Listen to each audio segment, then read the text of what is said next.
Hi friends, welcome back to Ushas food world. Carrot dry fruit കേക്കിൻ്റെ റെസിപ്പിയുമായാണ് ഞാനിന്ന് വന്നിരിക്കുന്നത്. വളരെ വെറൈറ്റി ആയിട്ടുള്ളൊരു കേക്കാണിത്. സിമ്പിളായിട്ട് തന്നെ നമുക്കിത് റെഡിയാക്കി എടുക്കാൻ പറ്റും. ഇതിനു മുന്നേ ചെയ്തിട്ടുള്ള കേക്കുകളുടെ വീഡിയോസിൻ്റെ ലിങ്ക് ഞാൻ താഴെ ഡിസ്ക്രിപ്ഷൻ ബോക്സിൽ കൊടുത്തേക്കാം. ഇനി നമുക്ക് കേക്ക് റെഡിയാക്കി തുടങ്ങാം. അതിനായി ഞാൻ 1/4 കിലോ ക്യാരറ്റാണ് എടുത്തിട്ടുള്ളത്. ക്യാരറ്റ് തൊലിയെല്ലാം കളഞ്ഞ് ഒരു മിക്സർ ജാറിലിട്ട് ജ്യൂസാക്കി എടുക്കുന്നുണ്ട്. വെള്ളം ഒഴിക്കാതെയാണ് ഞാൻ ജ്യൂസാക്കി എടുക്കുന്നത്. ഫ്രഷ് ക്യാരറ്റ് നോക്കി എടുക്കാൻ ശ്രമിക്കണം. ക്യാരറ്റ് ഫ്രഷ് അല്ലെങ്കിൽ കുറച്ച് സമയം വെള്ളത്തിലിട്ടതിന് ശേഷം ജ്യൂസ് അടിച്ചെടുത്താൽ മതി. 1/4 കപ്പ് ജ്യൂസ് കിട്ടിയിട്ടുണ്ട്. ഇതൊരു പാൻ ചൂടാക്കിയതിന് ശേഷം അതിലേക്ക് ഒഴിക്കാം. ഈ സമയം സ്റ്റൗ മീഡിയം ഫ്ലെയിമിലായിരിക്കണം. ഇതിലേക്ക് 2 ടേബിൾ സ്പൂൺ പഞ്ചസാരയും കൊണ്ട് ചേർത്ത് കൊടുക്കണം. അതിനുശേഷം നമുക്ക് നന്നായി മിക്സ് ചെയ്ത് കൊടുക്കാം. ജ്യൂസ് തിളച്ച് തുടങ്ങുമ്പോഴേക്കും ഇതിലേക്ക് ഒരു പീസ് ബട്ടർ ചേർത്ത് കൊടുക്കണം. ബട്ടർ ചേർത്ത് കൊടുത്തതിന് ശേഷം നന്നായി മിക്സ് ചെയ്ത് കൊടുക്കണം. ജ്യൂസ് ചെറുതായി കുറുകി വരുമ്പോഴേക്കും നമുക്ക് ഫ്ലെയിം ഓഫ് ചെയ്യണം.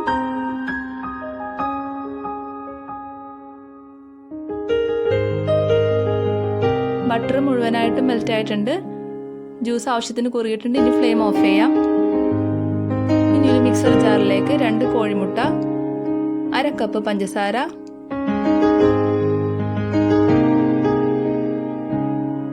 1/2 ടീസ്പൂൺ വാനില എസൻസ്,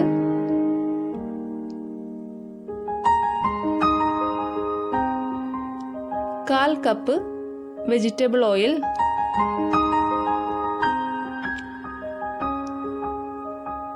എന്നിവ ചേർത്ത് നന്നായി ബ്ലെൻഡ് ചെയ്തെടുക്കണം. എഗ്ഗ് മിക്സിങ് നന്നായി പതഞ്ഞ് വന്നിട്ടുണ്ട്. കേക്കിലേക്ക് ചേർത്ത് കൊടുക്കാൻ വേണ്ടി 1/2 കപ്പ് ഡേറ്റ്സ്, കുറച്ച് കശുവണ്ടി, ഇതിലേക്ക് നമുക്ക് ബദാമോ ഏത് നട്ട്സ് വേണമെങ്കിലും ചേർത്ത് കൊടുക്കാം. അതിനുശേഷം 1 ടേബിൾ സ്പൂൺ കേക്ക് ഫ്ലോർ ചേർത്ത് നമുക്കിത് നന്നായി മിക്സ് ചെയ്ത് കൊടുക്കാം. ഈന്തപ്പഴവും കശുവണ്ടിയും വളരെ ചെറുതായി അരിഞ്ഞാണ് ചേർത്ത് കൊടുത്തിരിക്കുന്നത്. ഏത് നട്ട്സ് ചേർത്താലും ഇതുപോലെ ചെറുതായി അരിഞ്ഞ് വേണം ചേർത്ത് കൊടുക്കാൻ. ഇനി നേരത്തെ തയ്യാറാക്കി വെച്ചിരിക്കുന്ന എഗ്ഗ് മിക്സിങ് ഒരു പാത്രത്തിലേക്ക് നമുക്ക് മാറ്റണം. ഇനി ഇതിലേക്ക് 1 കപ്പ് കേക്ക് ഫ്ലോർ ചേർത്ത് കൊടുക്കണം.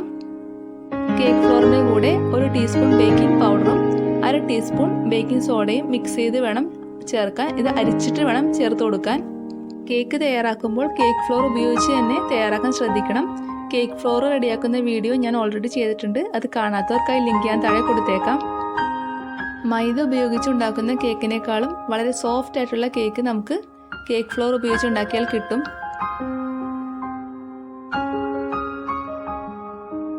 പൊടികൾ മുഴുവനായും അരിച്ചു കഴിഞ്ഞതിന് ശേഷം നമുക്ക് ഇതൊന്ന് മിക്സ് ചെയ്ത് കൊടുക്കണം.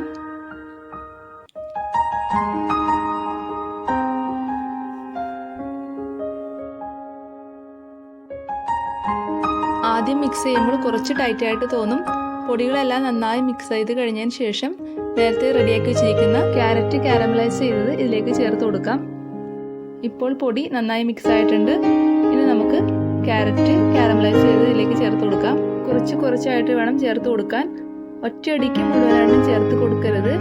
ഒറ്റയടിക്ക് ചേർത്ത് കൊടുത്താൽ ചിലപ്പോൾ കേക്ക് ബാറ്റർ ലൂസായി പോകാൻ ചാൻസ് ഉണ്ട്. അതുകൊണ്ടാണ് കുറച്ചായിട്ട് ചേർത്ത് കൊടുക്കാൻ പറയുന്നത്.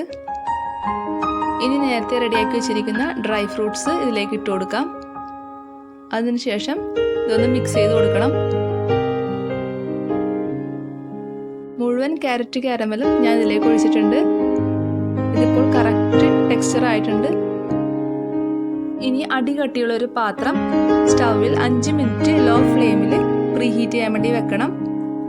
ഇനി കേക്ക് ബാറ്റർ ഒരു കേക്ക് പാനിലേക്ക് മാറ്റണം. അതിനായി പാനിൽ ഓയിൽ ഗ്രീസ് ചെയ്തിട്ടുണ്ടായിരുന്നു. ശേഷം അതിൽ ബട്ടർ പേപ്പർ വെച്ചിട്ടുണ്ട്. സൈഡിലും കൂടി ഞാൻ വെച്ചിട്ടുണ്ട്.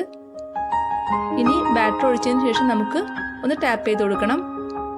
ഇപ്പോൾ 5 മിനിറ്റ് പ്രീഹീറ്റ് ആയിട്ടുണ്ട്. കേക്ക് പാൻ ഇനി പാത്രത്തിലേക്ക് ഇറക്കി വെക്കാം.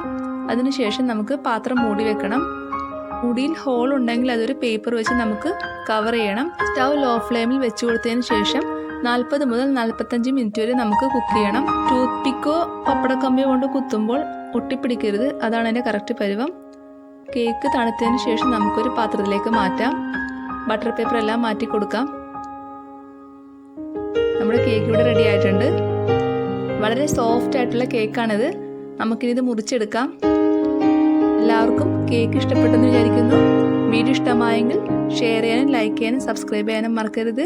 Okay friends, thank you. അടുത്ത വീഡിയോയിൽ കാണാം. Have A nice day.